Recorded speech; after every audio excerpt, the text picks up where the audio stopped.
Hi, this is Ludwig Kitzman, editor-in-chief of Joystiq.com. I wanted to take a look at Remember Me. It's a sci-fi action game developed by Dontnod Entertainment, a new studio based in Paris.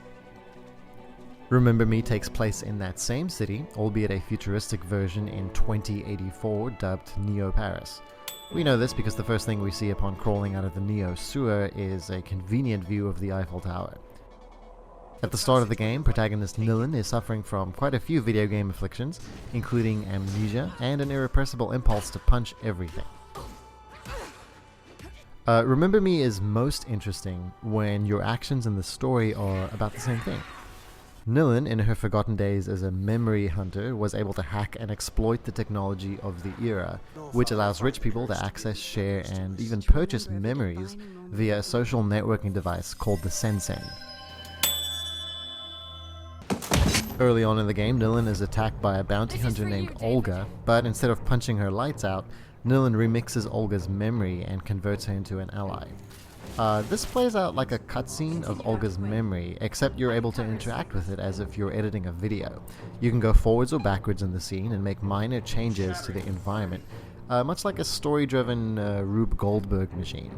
You're trying to put together a linear sequence without reversing your own changes or creating a paradox, like accidentally killing the owner of the memory. Am I really that dangerous? Nilin herself reflects on this interesting, unnerving power, which allows her to meddle with stressful, traumatic events in order to reshape a person. The plot may be far-fetched, and it's way too reliant on silly jargon like remembrane buoys, but it opens the door for a strange and human ethical quandary. If only the majority of the game followed suit. You know you're in trouble when Nilin finally puts on her combat gear and it just turns out to be some jeans and a cool jacket. Remember Me is a game about memories, mostly expressed through awkward, stilted combat. The central gimmick is being able to build your own combos out of something called presons, but there isn't much of a creation element. You're essentially unlocking a supply of X's and Y's that you then drop into a chain of X and Y shaped slots. Some punches do extra damage, some heal you while they hurt your enemies, and others will fuel your special attack gauge. It's an interesting layer of customization, but it does destroy fluidity and improvisation, making it feel like you're memorizing and then dialing a number to order a pugilistic pizza. Ah yes, can I get a large margarita with everything on it please, including fists? It's her, the escaped memory hunter. The combat can also feel at odds with the story at times, which is pitched as a tale of resistance against a mega corporation that's running a monopoly on memory data. This is where we rise from the ashes and fight back. Nilin is initially drawn to Slum 404 by a radical opposition group dubbed You are an errorist, just like the Errorists. Why did they do this to me? People used to live here. outcasts. Who are quick to point out that the slum's mad vagrants is a symbol of the terrible wealth divide that's ruining lives. Now, if we're supposed to feel sympathy for this unjust situation, maybe don't turn those people into monsters.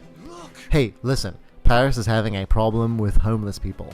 It would really help if you could go out and uppercut every hobo you see.